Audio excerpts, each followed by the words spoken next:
Welcome to Slayer the Alchemist. And that song you just heard leading us in was the opening track from the new Dead Cosmonaut album, Retrospectre. The song was Wake of Aquarius.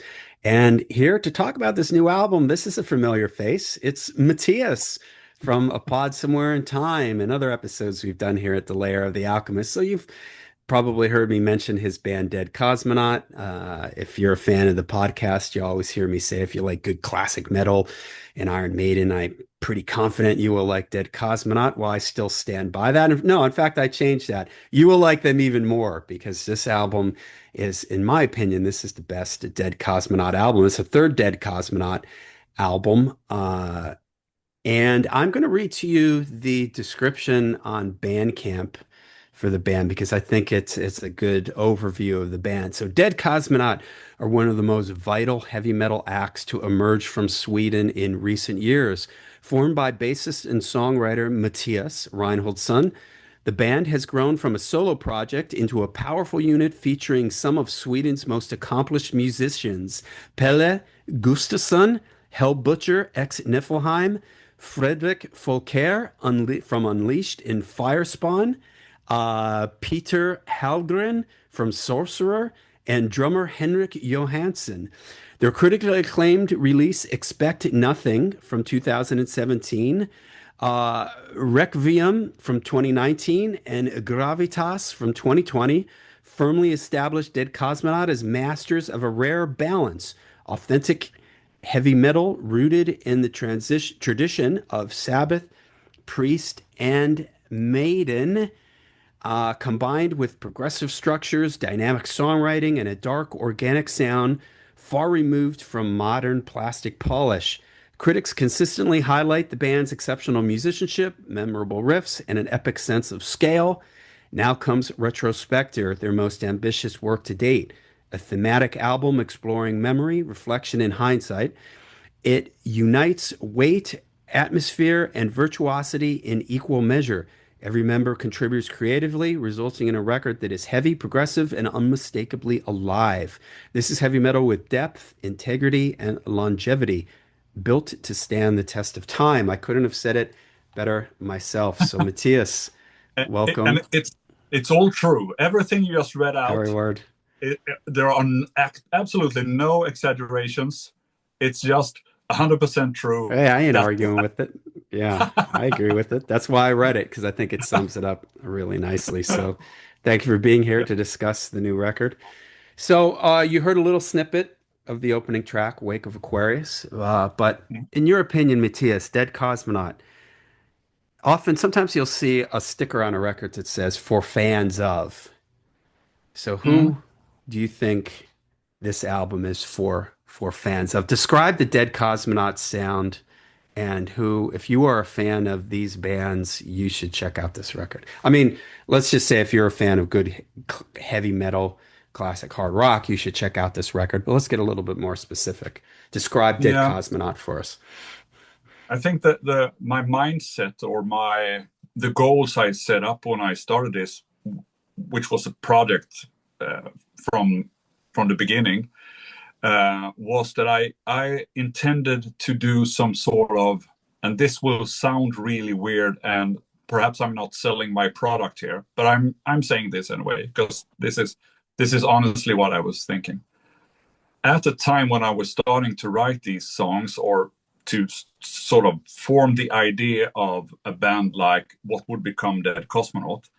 What I was going for was a more grown up sort of heavy metal, because when people have been going back to play what we now call traditional heavy metal, a lot of these bands go for the 1981 sound, the 1980 or 79 sound, the albums that these bands, we're talking about Iron Maiden and all these bands, when they were at their youngest, they had the most energy and the most sort of nervous energy is going, songs. And I'm not talking specifically about Iron Maiden here, but those bands that were part of new wave of British heavy metal and whatnot. But these bands sort of had that sort of energy, and a lot of the songwriting came down to, you know, songs were going in a very high speed. They were going in trying to sort of capture that sort of nervous energy about it. Perhaps players that hadn't really learned how to play and master their instruments. So in my mind, I was sort of people who at that time played more traditional heavy metal. They were more going for the AOR melodic hard rock metal sort of style, and I didn't at all want to do that. I wanted the Black Sabbath that made Mob Rules, and I think a key factor here, or back then, for me was to have a bit of a Candlemass sort of factor, uh, having songs that are a bit slower to the pace. Uh, Now we don't act. We're not a doom band. I wouldn't say that, but we have songs that are doomy, and also to sort of round this very unsalesman-like sales talk that I'm trying to make here.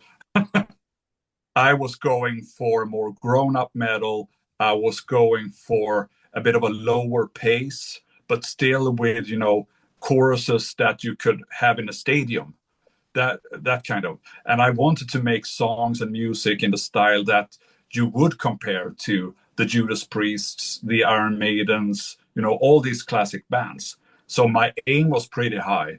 Now I personally don't think that we've achieved that yet, but that's the bar I'm trying to get up to.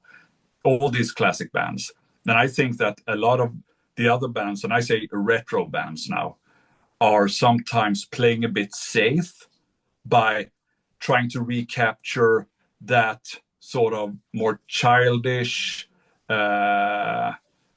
way of playing heavy metal. But we are absolutely dead serious grown-ups doing this. And I think that's what I'm going for. And that's also why the style of the music is a bit more wider perhaps than a lot of the retro bands, because Hmm. we have like more doomy songs, like I said. We have longer songs, shorter songs, proggy songs that are like prog in the sense of more adventurous, not in a way of Dream Theater proggy, not that kind of metal, but inspired by the bands of the 70s. So I'm really, that's like the goal of Dead Cosmonaut is to be some sort of, not the younger version. So if we do a Maiden comparison, we're not the Killers are Maiden. We are the Seventh Son Maiden. Yeah, Okay, sure. something like And that. I think I commented that we have a lot of the songs just have great choruses and it's very catchy, but then there's other, the riffs and stuff going on. And of course, I've followed your band because we're friends. And Mm, just a disclaimer that I've written little t helped with some of the songwriting, little lyrics here and mm, there, little tidbits here and there. I wrote a few words here and there on this record, but so I've had the pleasure of sort of seeing the band evolve, and I think that this record is maybe the most focused, and where the songwriting is really works, and the different elements between the songs and everything. So let's talk about the vocals. Pelle mm, Gustafsson, he was mm. in Niflheim.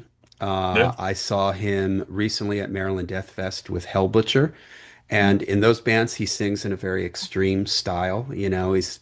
I wouldn't say it's a death metal style, but it's an aggressive style yeah, of vocal. So if you're out there and you know him from those bands, he doesn't sing like that in Dead Cosmonaut. So tell me how that came to be, that he's sort of known. If you know him outside of Dead Cosmonaut, you would know him for these more extreme vocals, yeah. more intense vocals, if you want to say. So how did how did he come to you discover this voice that he had? I've known him and his twin brother, who are world famous Maiden fans. Yeah. Both There's of a them are. documentary. Everybody out there, you should check out. There was a Tell me who did it. Some Swedish TV channel or Yeah, something like that did like a 30-minute documentary on these maniac Iron Maiden fans. This was during the Blaze era, and you can see them burning rubber in their convertible, dodging horse manure on the road, talking about their collection, just showing yeah, off all their stuff. It's getting ready to go to a show, I think, if I remember yeah, correctly. yeah, It's really, exactly. really cool. Yeah, but they are also in the Burning Ambition, the official Maiden movie that's been out in theaters, and I Oh, think wow. I will, didn't know that. Okay. yeah. So they're also in that one, and I've known these guys since the mid '90s ish, and just because we've gone to our Maiden shows, and you sort of bumped into them. And in the '90s, our Maiden were still around and doing stuff, but not as popular. So the true diehards that I would like to see myself as, we went to these gigs, and sometimes you went abroad, so you bump into those twins on a show in London somewhere or in Copenhagen, and you start to talking.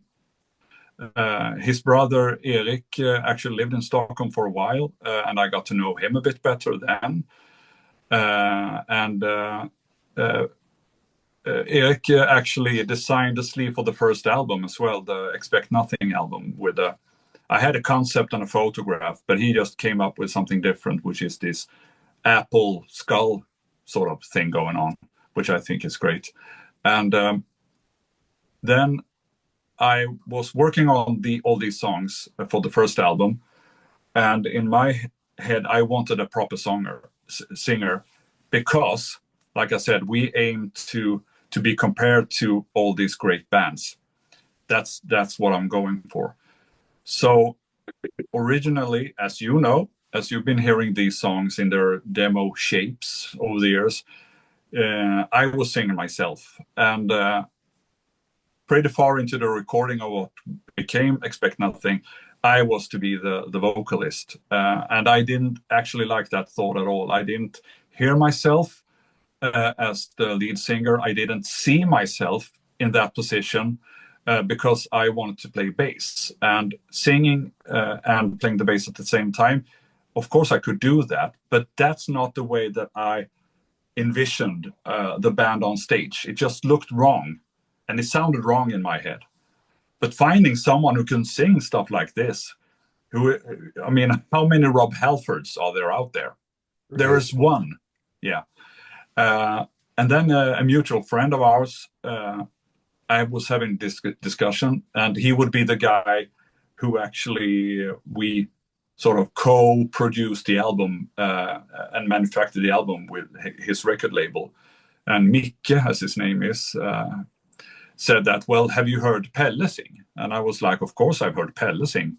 And then he said, but I explained to him, like, but that's not the kind of vocals I want, because I know Niflheim, and that's not what I'm doing. And he said, no, no, no, no, no, you misunderstood me. But he can sing like proper or have real vocals, melodic vocals too.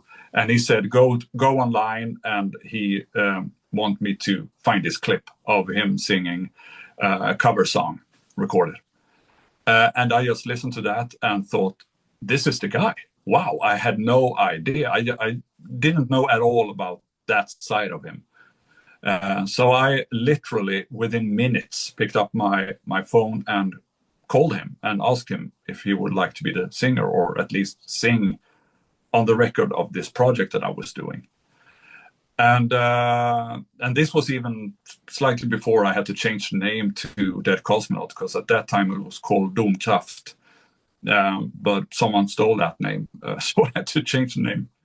Um, but and I think this, and I'm so proud, and I'm so glad to have someone like Pelle doing the vocals, because he's such a pro, and he can use his voice in so many different ways. And I think over the course of these albums, and I'm counting the EP as well, of course, because that's another step on the way. I think the Requiem EP. I think he has sort of, most of his voice was there, but we have been exploring the possibilities of his voice as we have been working on these songs. And I think you said that on this on this album, I think he has come even closer to fulfilling his potential as a heavy metal vocalist.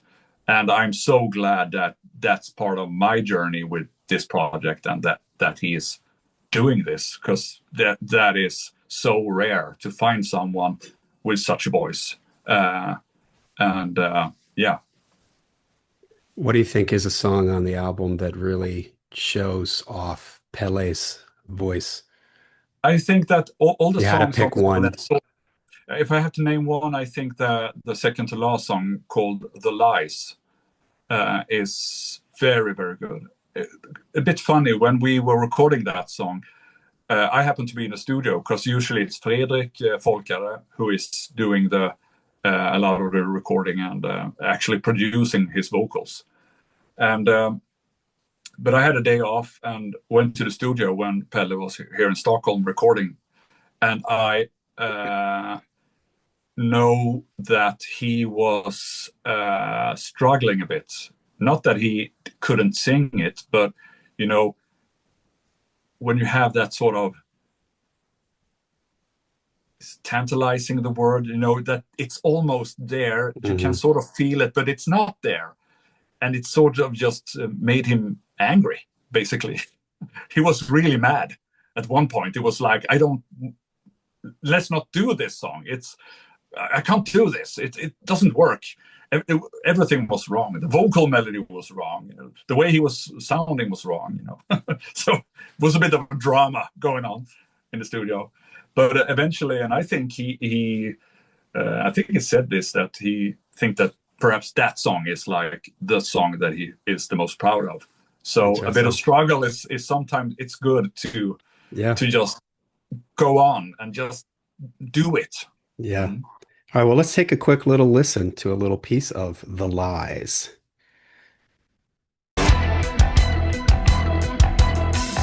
Broken bones and other precious shattered childhood, mental scars, the wrath you say you brought on yourself. Closed veils, but your eyes can hold but a tear. Soon the flood will come.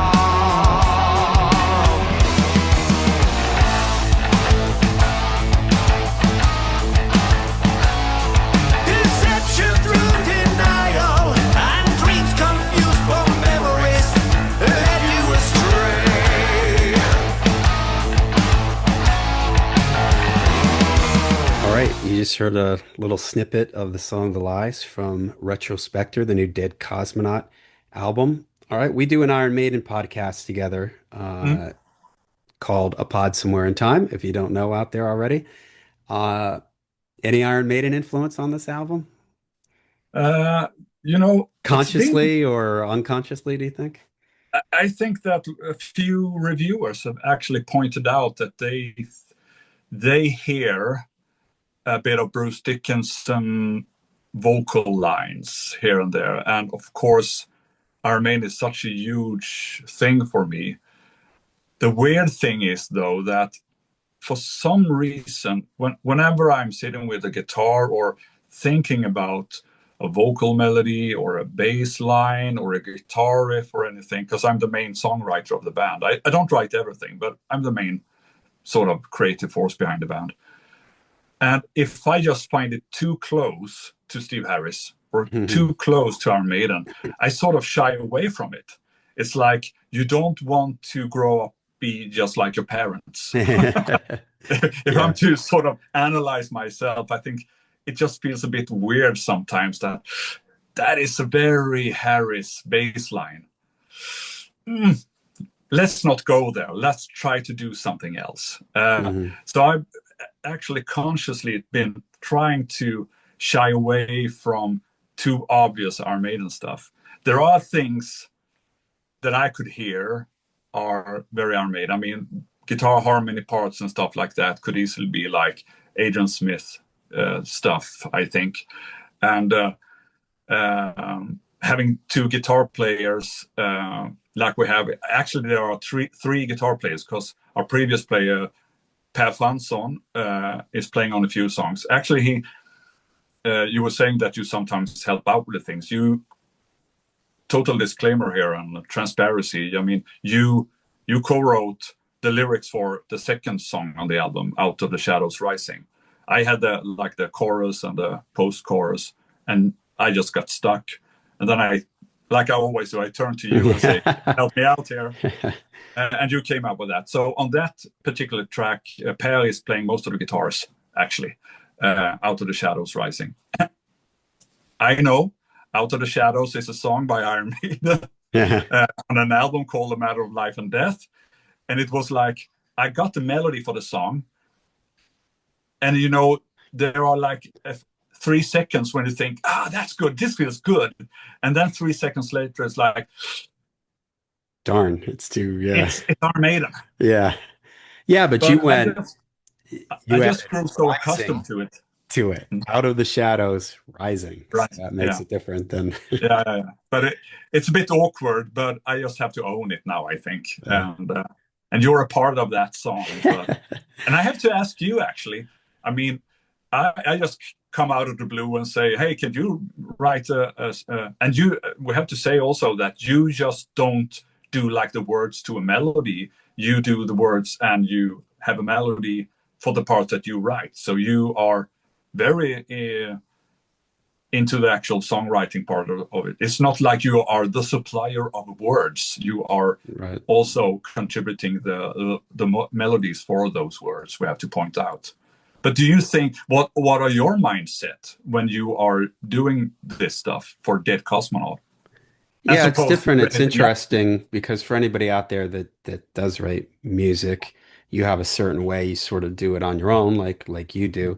And so this is not the way I would typically do something where the music's already done and it's already, when you give it to me, the song is already done and I'm trying to put a melody line and a lyric. So it causes me to think in a different way, which I think is good. Typically I would write with a guitar sitting there playing a riff, start humming a melody, a line or a word pops in my head and I start and I move out from there. But this is kind of different. The music's there, the structure is already there. So it forces me to think a little differently, think a little out of the box, which can be harder, but and more challenging. But I think it's also good. And what does make it harder is when I'm typically doing things, it's sort of stream of conscious. It's just sort of happening and words are coming out and I got to get it all together. And then somewhere I have to fine tune the edges. And that's a little bit harder because sometimes you're trying to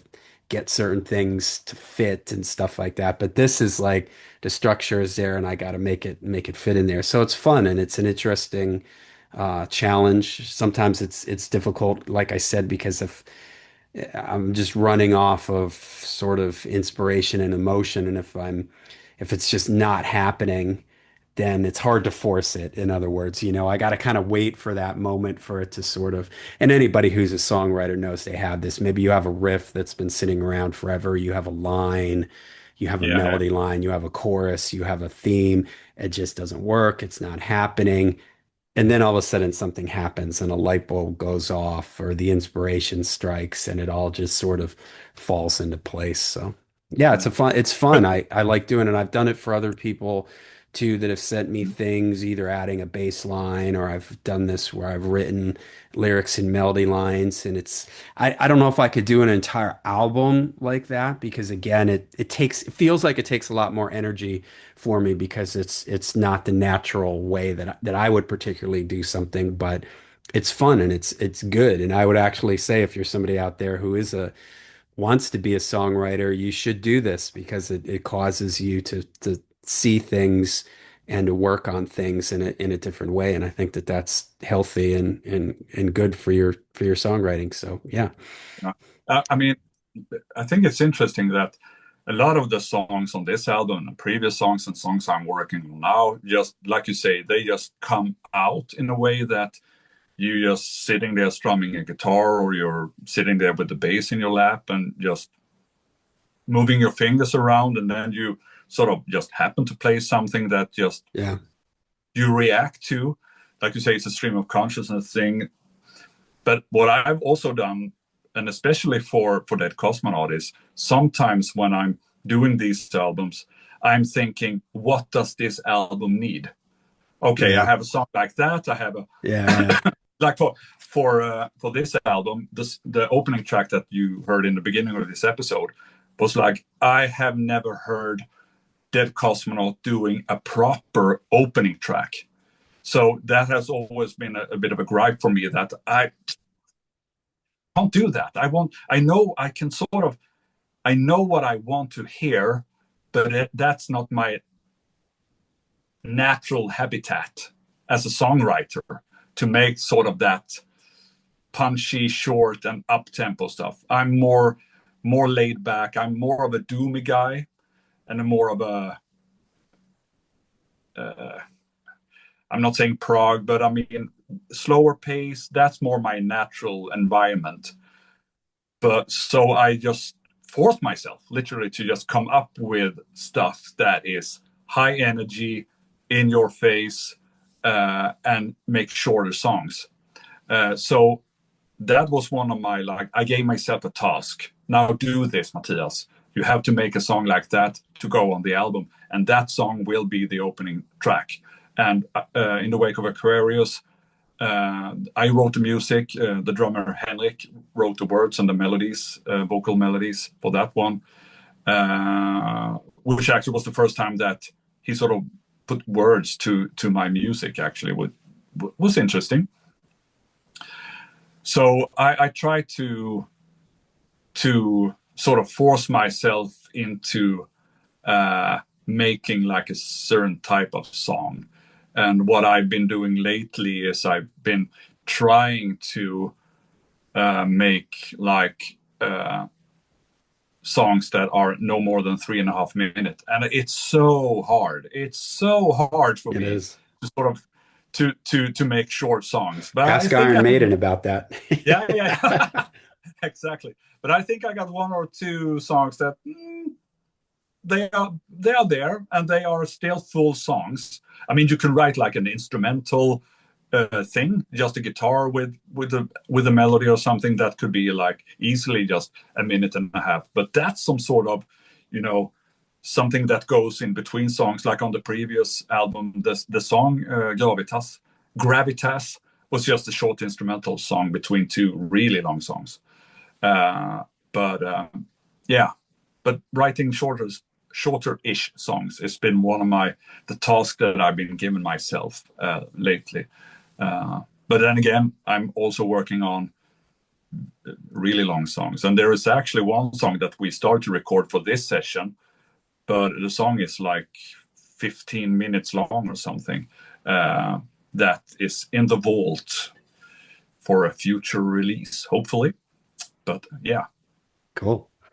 All right, one of you mentioned the two guitars, sometimes three guitars on the record.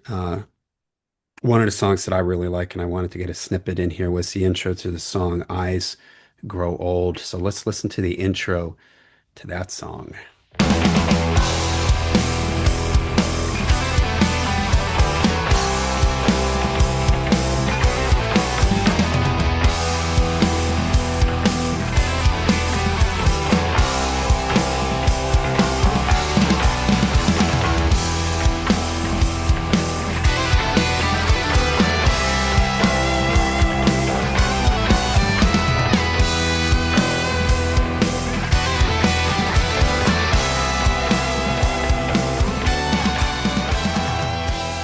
All right, we're back. That was the beginning, the intro to Eyes Grow Old.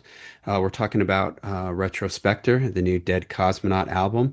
So before we wrap this up, tell everybody out there, where can they hear the record? Where can they buy the record? Where can they get more information on the band? Are you guys going to be playing any live shows? Just give everybody all that stuff. And I'm going to link all this stuff. Any necessary links will be down in the description, of course. So the new album is put out on a Norwegian label called Edged Circle Production, and they have a web shop. You can buy the album directly from them. I know they ship uh, all over the world. Uh, I think the distribution in Europe is like you can get this album pretty much anywhere in Europe, I think. For North America, I'm not so sure. I think they have some sort of collaboration with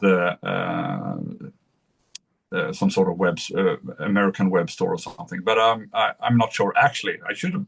These are the things that I should have looked up before. So I just be like the salesperson. But again, I apologize. Yes, we aim to play live. We at this very moment when we record this, which is recorded on the day of release. The album is released today. We only have one gig booked, and that is in Hamburg in Germany next spring. But we will try to do a few gigs during the winter, I think. Pelle and Fredrik Folkare, one of the guitar players, are in this band Hellbutcher. Fredrik, of course, is world famous for playing with Unleashed. They are doing gigs and stuff. So, and our new player, Peter Hallgren, he is in a band called Sorcerer, which is a more doomy sort of metal outfit. Really good. Check them out. Great vocalist and everything. And they are also a band doing stuff. And have to be honest, we are all grown-ups. We are not only playing grown-up metal, we are also grown-ups. We have families, we have day jobs. So going on tours and playing gigs it's a bit tricky. You have to make things work and fit with your regular day jobs and your life. So, but we if I might say so myself, I think we are a really good live band. And Pelle is a good front man, and he's very much so, he's a good singer doing this stuff live. So I really hope that we can get a chance to get out there and do this live. The album is, of course, out on all streaming services. It's worldwide. on Bandcamp, and you have a Facebook page, so you can go to Yeah. Facebook for more information.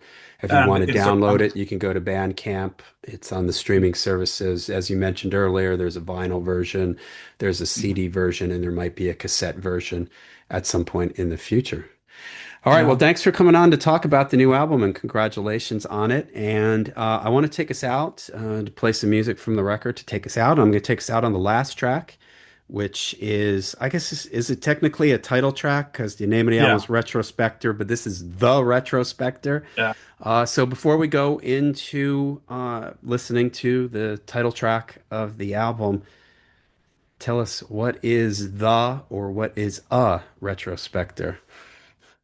The theme of the album, in short, is how the past are being in your present.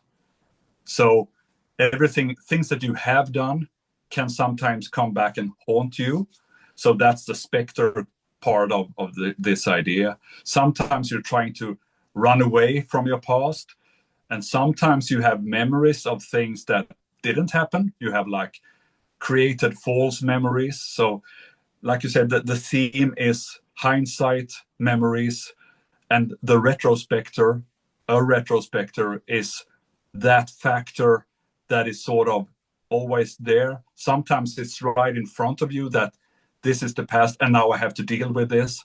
But sometimes it's the character or that thing that is almost out of sight, but it's a presence that you can't deny. And I mean, this is not really the deepest and groundbreaking philosophical stuff, but I think that the thoughts and how we reflect on our past and how we look in retrospect is very important for us as humans. We live in the now. We need clothes on our bodies and we need food to function, but we are also an animal that are always in the past. Things that we know and things that we have experienced is always there, affecting our daily life. So that's what the retrospector is. That's the force that you sometimes you can't take on it, but it's always there. You can't escape it. You can't escape the Retrospectre. Here we go. We'll take you out. Thanks for joining me here at the Lair. Congratulations on the new record. Here is the Thank- title track from Retrospective by Dead Kosmonaut, the Retrospectre.